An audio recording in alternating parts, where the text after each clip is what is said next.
এবার ঈদেও হয়নি ফেরা ঘরে,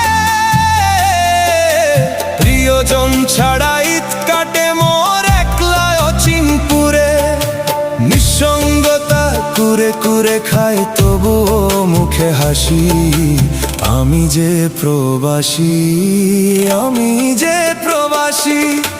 সবাই ভাবে প্রবাস মানেই রঙের দুনিয়া, কেউ তো দেখে না এই বুকে কি যে যন্ত্রণা।